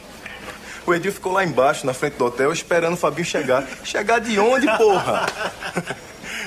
Eu lá em cima e o Edil lá embaixo. Os dois num puta frio. Porra, isso não se faz, cara. Que é isso? Então, eu vou discordar de vocês, cara. Eu gostei pra caramba dessa história, porque ela traz vários lembranças, né? Lembranças, né? Não. Mas, puta, eu acho que ela traz vários elementos muito da cultura do futebol. Ela traz o jogador malandrão, tá sempre querendo dar a volta no treinador. Ela traz o treinador que ele é mais um xerifão, mais um sargentão ali do que propriamente um treinador de futebol, né? O cara que tá mais preocupado em manter os jogadores na linha, né? Ser babá de jogador. Cara, me veio muito a imagem do Felipão ou do Leão, assim, na figura do Lima Duarte, assim. Acho que eles pegaram alguma referência desse estilo de treinador. E também tem a questão do jogador que chegou agora, ainda tá meio deslocado, tá tendo que se arranjar ali, tendo que quebrar galho dos jogadores mais veteranos, sendo meio que, entre aspas, sabotado. Então eu vi bastante elementos ali que representam muito a cultura do futebol, né? E o engraçado é que o técnico, né, ficou na porta do hotel a noite inteira achando que ia pegar no flagra o jogador, e o jogador tava no pré-jogo ali, digamos assim. E, pô, eu achei bem legal essa história, assim, principalmente porque o treinador que tava se achando malandrão lá, ele acabou sendo passado pra trás. Ai, Caiçara, não sei não, isso aí deve ter alguma lembrança, viu? Será que o nome do jogador é Fabinho Caiçara ou Aguiar? Tá com o cara, hein? Fabinho Caiçara, hein? Nos tempos do Paraná. Não, mas vamos conversar que ele foi engenhoso ali, né? Ele fingiu que saiu pro treinador ir lá, não achar ele, e aí passaram a procurar ele em qualquer outro lugar, menos no quarto que ele estava, pô. Foi um... O Lima Duarte, o Edil, o técnico, ele chegou aí no quarto da Marisa Hort, onde ela estava hospedada, acho que com a mãe dela, e falou assim, caramba, ele não tá aqui, então ele deve ter saído. Aí foi quando ele foi pro saguão do hotel, e o Fabinho Guerra falou pro mamãe, ó, sobe lá pro terraço, toma um cobertor, se agasalha aí. Aí ele ligou pra Marisa Hort e falou, pode vir. Pô, eu achei essa história bem bolada também, por esses elementos que eu comentei. Na verdade, acho que o filme todo, né, não tem ponto fraco, tipo, ponto ruim no filme. Tem histórias melhores do que as outras, mas, no geral, assim, ela traz esses elementos da nossa cultura. E, cara, se você é fã de futebol, se você se importa além do jogo, né, da partida em si, né, se você gosta da cultura do futebol, você acaba sendo fisgado por essas histórias. Bom, acho que não tem spoiler esse filme, né? Porque é um filme aí que já vai pra 22, 23 anos, não tem como dar spoiler. Mas acho que o final do filme também é um final que, depois de você ter várias histórias, né, engraçadas, histórias com crítica social, você tem uma crítica referente à vaidade, né? A velhice, né? A juventude e a chegada da velhice, né? Onde o Fábio Milhaço, ele começa a falar, porra, mas as pessoas não estão me reconhecendo. Eu falo que eu era o jogador e as pessoas não acreditam, né? Quando ele começa a olhar os retratos na parede, onde ele era o jogador que jogou no Botafogo, se eu não me engano, e as pessoas olham pra ele, mas você não parece esse jogador. E aí ele chega uma parte lá que ele abaixa as calças, né? Ele fala, olha o que sobrou de mim. É Corinthians, tá? Corinthians, tá? É o Corinthians, então. Aí ele abaixa a calça e ele fala assim, isso aqui é perna de atleta, isso aqui já jogou muita bola, não sei o quê. É uma parte até triste no filme, né? Às vezes eu olho essas fotografias na parede, eu penso assim, será que sou eu mesmo? Às vezes eu penso que foi com outra pessoa que aconteceu tudo isso. Com vocês também, eu lembro de cada um de vocês. Você estreou comigo no Pacaembu. Tava o estádio lotado, lembra? Você com o olhão arregalado, olhando aquela massa toda. Sabe, às vezes eu vou num restaurante ou em algum lugar com a minha filha ou meu genro, e sempre chega alguém assim que diz, você é o Naldinho do Corinthians, né? Pô, você foi um craque. E vem um mais velho e diz assim, esse aí eu vi jogar. Isso que era jogador. E eu fico com vergonha. E eu não sabia por que eu fico com vergonha. E eu descobri. É porque eu sinto vergonha de ser assim como eu fiquei. Porque quando você fala no jogador de futebol, você fala assim, poxa, é um atleta forte, bonito, alto, né? Moço. Aí me apresento eu. E aí eu sinto vergonha. Dá vontade de dizer que não sou eu. Mas eu sou eu. Eu sou o Naldinho, não sou? É claro que é você. Ninguém pode tirar isso de você. O Naldinho, do Corinthians, da seleção brasileira. Eu não sou mais o Naldinho. Não tem mais cabeça, não tem mais braço, não tem mais perna.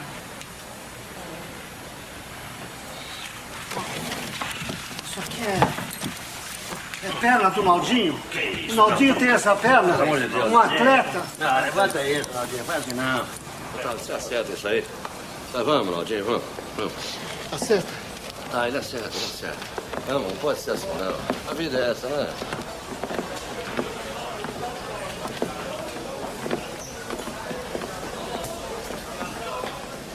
Então, cara, isso me pegou meio de surpresa, porque é um filme que não parece que vai ter esse tom, né? E ele acaba de uma forma, assim, um pouco melancólica, assim, e é interessante porque ela dá uma quebrada na expectativa. Também traz algo de reflexão, assim, né? Tipo, não importa quem é você, tipo, o tempo vai chegar pra você também. Eu acho que, principalmente pros jogadores, eu acho que é uma mensagem bem forte e bem necessária pra se passar. Assim, deu uma quebrada no ritmo do filme, né? Tá chegando no final, ele acaba com essa surtada, digamos assim, desse ex-jogador, que ele já tava com uma saúde mental um pouco abalada, né, por causa da história do moleque lá que ele reclamou. Puta história triste, meu. O pessoal até ficou zoando com ele no filme, que ele coloca uma blusa, se agasalha, o pessoal, mano, sempre foi frio aqui em São Paulo, você que não percebeu isso? Tipo, você tá ficando velho, né? O frio tá sendo mais doloroso pra você e tal. E, assim, até nessa parte que é um pouco triste, mas você vê como o diretor, né?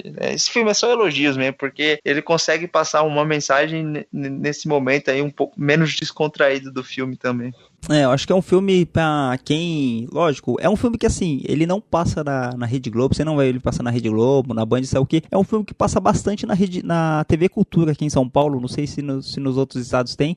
Eu acho que não, porque a TV Cultura é uma TV aqui de São Paulo, né, do governo do estado de São Paulo, mas tem no YouTube, tem pra todo mundo ver aí, o YouTube não deu strike ainda. É um filme que, assim, eu acho que é legal, se você, tipo, tá com seu pai, com os seus tios, né, tipo, com a sua mãe, com as pessoas, enfim, com as pessoas da sua família, dependente se é homem ou mulher, que gostam de futebol, acho que vale a pena, né, você gastar 1h30 ali pra assistir, dar algumas boas risadas. Não é o filme que vai ganhar o Oscar, mas é um filme que você vai achar legal. Não é um tempo desperdiçado. O Aguiar foi quem indicou esse filme pra gente, isso há 20 anos atrás.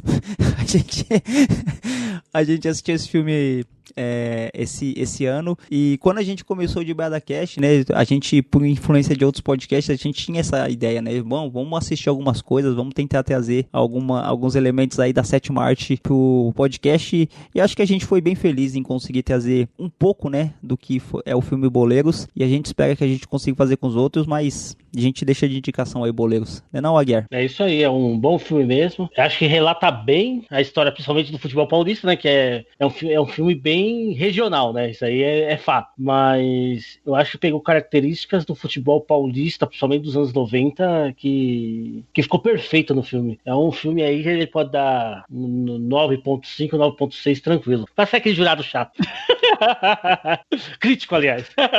Bom, eu não vou dar nota porque eu não vim preparado pra isso, mas, pô, é um filme necessário pra quem gosta de futebol, né? Indispensável. E assim, se você nunca assistiu o filme e escutou aqui esse podcast, você já foi avisado das histórias, mas mesmo assim vale muito a pena você ir lá conferir, porque acho que um dos pontos fortes do filme são as atuações, né, dos atores e atrizes, porque tá muito, muito legal. São os atores consagrados do cinema brasileiro, da televisão brasileira em geral. Então, pô, mesmo que você tenha escutado o podcast, você já tem as informações principais aí dos roteiros e tal, mas vale muito a pena assistir e ver. Como o 86 falou, tá aí no YouTube, então não tem desculpa.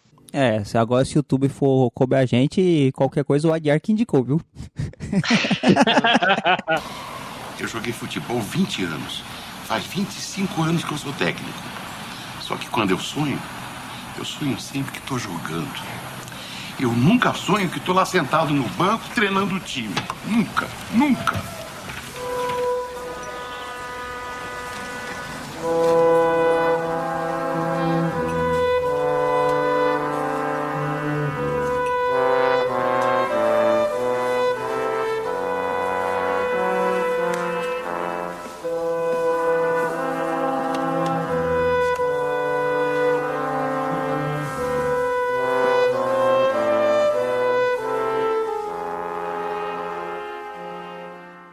Olá, seus canalhas aí desse programa.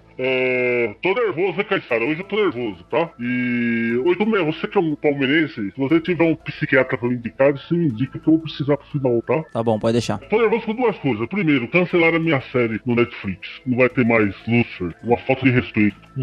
Stream de merda, não respeito o maior de todos. Cancelaram a minha série, Caissara, você acredita nisso? E agora, pra piorar, eu perdi, né, um funcionário importante dos Estados Unidos. O tal é Biden. Como que fala? É Biden? Como que fala? John Biden. Então, perdi um funcionário importante. Como que fica assim? Mas peraí, quem que era o seu funcionário? Era o Trump ou o Biden? Você tem alguma dúvida de quem era meu funcionário? Você tem alguma dúvida? Se eu falei que eu perdi, quem perdeu a eleição?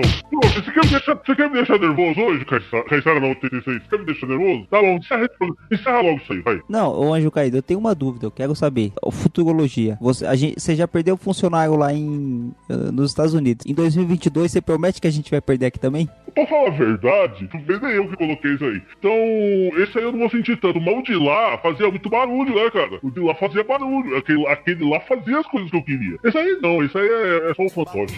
Balançando de praia e carnaval. Hoje no pé do morro tem ensaio geral. Eu quero ver gol, eu quero ver gol. Não precisa ser de placa, eu quero ver gol. 2 dias sem dormir, chega domingo de manhã, fica difícil passar. Sem um banho de mar, tem a distância, a lotação. Tumulto então, tô no favelinha. Peguei fora da linha, Meia Copacabana é o bonde ideal. No ponto final, o rebu é total. Pular pela janela pro bonde é normal. Zoando no asfalto, zoando na areia. Quando chegar na água vou me acabar. Quando chegar na água, jacaré